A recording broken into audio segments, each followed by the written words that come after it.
और क्या बोल दिया, सभी फंक्शंस कहाँ पे होंगे, सेल के अंदर होंगे या सेल के द्वारा किए जाएंगे, दो बातें।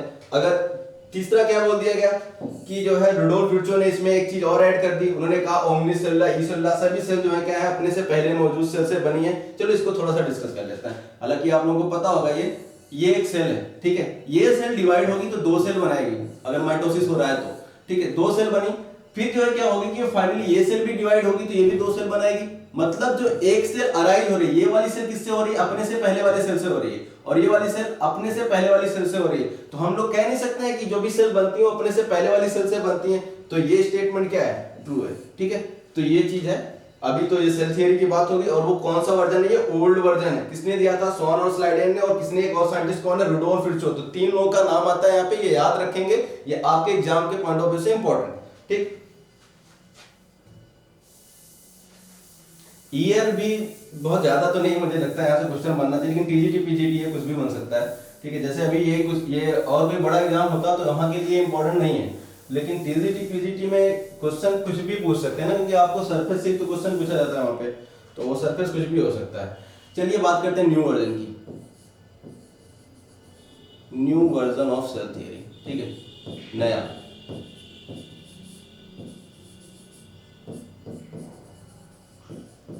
सेल में बहुत कुछ नया आपको पढ़ने को मिलेगा। अभी आप पेशेंस रखें क्योंकि ये इंट्रोडक्शन चल रहा है, तो उतना ज्यादा तो कुछ आएगा नहीं नया, लेकिन जैसे हम यहाँ पे सेल के अंदर जाएंगे, जब एनिमल सेल आपको पढ़ाना शुरू करेंगे और प्लांट सेल या फिर बैक्टीरिया सेल पढ़ाना शुरू करेंगे, तब आपको कुछ नया मिलेगा, ठीक है।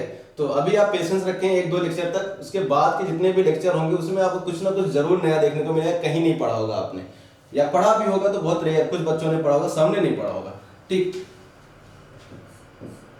चलिए new version of cell theory क्या कहता है इसके बारे में जानते हैं हम लोग, ठीक है। New version of cell theory क्या कहता है कि एनर्जी फ्लो जो होता है ना वो बिटवीन सेल ही होता है। एनर्जी फ्लो जो होगा वो सेल में ही होगा, ठीक है। एनर्जी फ्लो कहां पे होगा, इनसाइड सेल होगा, ठीक है, इनसाइड सेल। पहला निकल गया है हमारा, पहली सेल थियरी है। एनर्जी फ्लो कहां पे होगा, सेल में ही होगा, ठीक है। ये नया वर्जन है सेल थियरी का। दूसरी चीज क्या आई थी बात इसमें, दूसरी बात क्या थी, दूसरी बात ये थी कि जो जेनेटिक इंफॉर्मेशन है, जेनेटिक इंफॉर्मेशन वो ट्रांसफर होगी from one cell to another cell. Information transfer from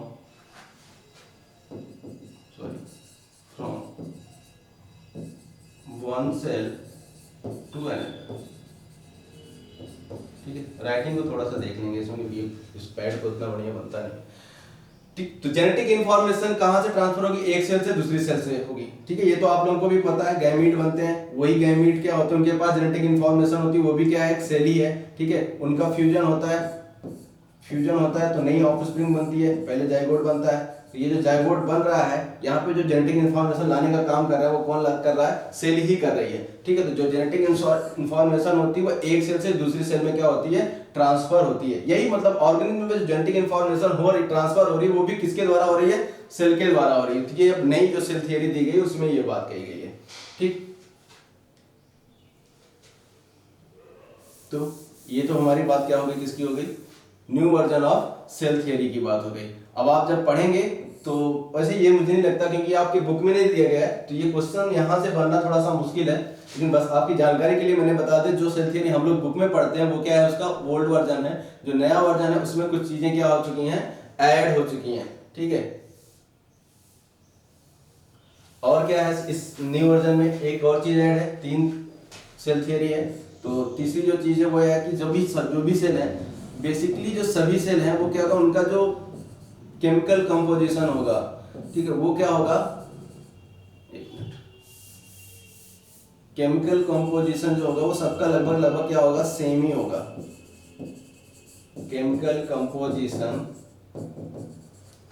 of all cell ये क्या होगा, सेम ही होगा, ठीक है। तो ये किसमें बोला गया है, नई सेल थियरी में बोला गया है, ठीक। इसको याद रखेंगे आप लोग। चलिए आगे बढ़ते हैं, यहाँ से तो बहुत ज़्यादा कुछ इंपॉर्टेंट मिलने वाला नहीं है। लेकिन बन सकता है, ये तो सबको पता होगा, आप लोग इतने बड़े हो गए, सब चीजें पढ़ चुके होंगे। चलिए आगे इसमें बात कर लेते हैं और, ठीक है। तो अब कुछ बात कर लेते हैं स्मॉलेस्ट सेल क्या है। अब स्मॉलेस्ट सेल क्या है, स्मॉलेस्ट सेल कौन सी होती है, पीपीएलओ होती है, पीपीएलओ। पीपीएलओ क्या है, pleuro pneumonia like organism, pleuro pneumonia like organism, ठीक। और क्या किस नाम से जानते हैं इन्हें हम लोग, माइकोप्लाज्मा, क्या बोलते हैं इन्हें, माइकोप्लाज्मा। ये क्या है, स्मॉलेस्ट सेल है, ठीक है, स्मॉलेस्ट नोन सेल है ये, ठीक। माइकोप्लाज्मा को बोलते हैं, ये सबसे छोटी सेल है, ठीक है। और ये जो सेल है माइकोप्लाज्मा, ये विदाउट सेल वॉल होता है, ठीक है। ये क्या है, विदाउट सेल वॉल। अगर आपसे कोई क्वेश्चन दे, ठीक है, जैसे आपको 4 ऑप्शन दिया गया और उसमें आपसे पूछे which of the following is the smallest cell with cell wall, ठीक है, विद सेल वॉल दिया होगा तो वहां पे कोई बैक्टीरिया अगर एग्जाम दिया होगा ऑप्शन में, तो वो आपका राइट आंसर होगा। वहां पे माइकोप्लाज्मा मत कर दीजिएगा, बैक्टीरियल जो अदर सेल है, जो सेल वॉल वाली सेल है, वहां पे होगा। ये माइकोप्लाज्मा जो है ये क्या होता है कि विदाउट सेल वॉल वाला है, स्मॉलेस्ट है, ठीक है। लेकिन अगर सेल वॉल के साथ बात करें तो कोई बैक्टीरियल सेल आप वहां पे लेंगे। चलिए और बात करते हैं, यहाँ पे लार्जेस्ट सेल की बात कर लेते हैं, लार्जेस्ट सेल की बात कर लें तो लार्जेस्ट सेल क्या है, लार्जेस्ट सेल क्या है, ऑस्ट्रिच एग है, ठीक है। अब इसमें बहुत सारा लोग क्वेश्चन भी करते हैं, ठीक है, ऐसा कुछ नहीं है, लेकिन आपके बुक में जो दिया गया है आप उसी के साथ जाएंगे। तो यहाँ पे ऑस्ट्रिच एग है, ये क्या है, हमारा लार्जेस्ट सेल है, इसमें ज्यादा दिमाग नहीं लगाना, आपको ऐसे याद कर लेना है। अगला जो है क्या है, लॉन्गेस्ट सेल कौन सी है, लॉन्गेस्ट सेल कौन सी होती है, वो क्या होती है, न्यूरॉन सेल होती है, या नर्व सेल बोलते हैं उसे हम लोग, ठीक है। तो नर्व सेल जो होगी हमारी, वो क्या होगी, लॉन्गेस्ट सेल होगी। और क्या यहाँ पे जानना है आपको, largest cell, largest cell of human body, ठीक है, तो वो कौन सी है, वो कौन सी है हमारी, ओवम सेल है, ठीक है। ओवम जो होगा वो क्या है, लार्जेस्ट सेल है, ठीक है। सबसे बड़ी सेल हमारी जो बॉडी में पाई जा रही है वो कौन सी है, ओवम है, ठीक है, वो भी फीमेल में प्रेजेंट है, ठीक है। आगे बात कर ले हम लोग, आगे इसमें और क्या बात कर सकते हैं, बस और कुछ नहीं बात कर सकते हैं।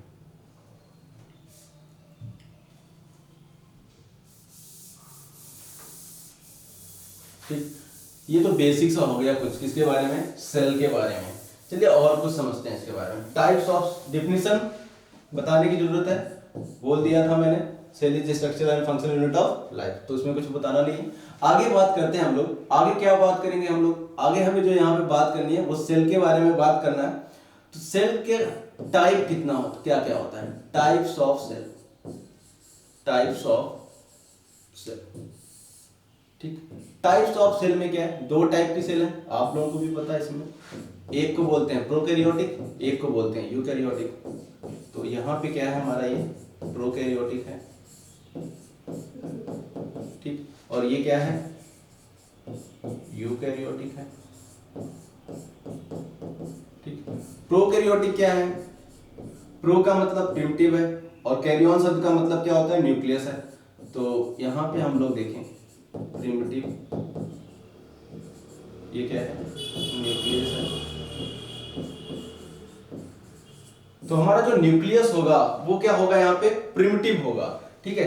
और ऐसी जो सेल होगी उन सेल में क्या नहीं प्रेजेंट होगा, मतलब कुल मिला के हम ये कह सकते हैं यहाँ पे न्यूक्लियस एब्सेंट है, और यहाँ पे जो जेनेटिक मटेरियल है वो साइटोप्लाज्म के अंदर ही प्रेजेंट है, ठीक है। तो ऐसी सेल को हम लोग क्या बोलते हैं, प्रोकैरियोटिक सेल। यूकैरियोटिक सेल क्या होगी, ये कोई सेल ऐसी होगी जहां पे यू का मतलब है ट्रू और कैरियन का मतलब यहाँ भी क्या है, न्यूक्लियस ही है। तो हम लोग यहाँ क्या कह सकते हैं, ये सेल में जो है न्यूक्लियस क्या होगा, प्रेजेंट होगा, मतलब न्यूक्लियर मेम्ब्रेन प्रेजेंट होगी, और उसके अंदर जो है क्या प्रेजेंट होगा, कोई जेनेटिक मटेरियल प्रेजेंट होगा, ठीक। तो ये हमारी क्या हो गई, यूकैरियोटिक सेल हो गई, ठीक। इतना समझ में आया, आगे बढ़ते हैं। अभी प्रोकैरियोटिक सेल का एग्जांपल क्या है हमारा, जो बैक्टीरियल सेल है वो क्या है, प्रोकैरियोटिक सेल है। यूकैरियोटिक सेल का एग्जांपल क्या है, याद करने की जरूरत नहीं है, जितने आप जब आप 5 किंगडम क्लासिफिकेशन पढ़ते हैं तो उसमें जो मोनेरा है उसको छोड़ दीजिए, किसको छोड़ दें, मोनेरा को। तो वहां से प्रोटिस्टा से शुरू करें, कहाँ से, प्रोटिस्टा से लेकर के कहाँ तक, एनिमलिया तक, सभी क्या हैं, ठीक है, एनिमलिया तक सभी के सभी क्या हैं, सभी यूकैरियोटिक हैं। बहुत ज्यादा यहाँ पे दिमाग लगाने की जरूरत नहीं है, ये सब के सब यूकैरियोटिक। सिर्फ एक किंगडम है जो कि क्या है, प्रोकैरियोटिक है, और वो कौन सा किंगडम है, मोनेरा। ठीक है, अगर 5 किंगडम क्लासिफिकेशन की बात कर रहे हैं तो 6 की बात करेंगे तो वहां पे 2 आ जाएंगे, आर्की और यू बैक्टीरिया।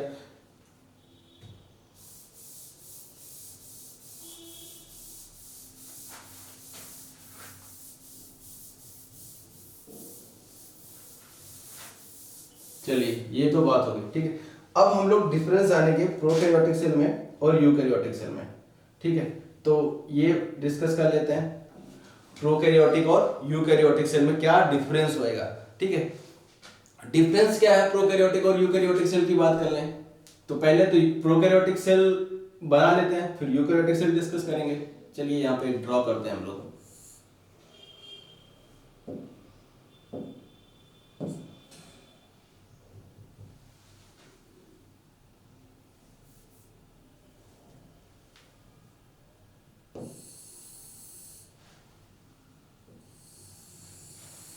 ये मान लेते हैं ये सेल वॉल है, ठीक, थोड़ा सा मोटा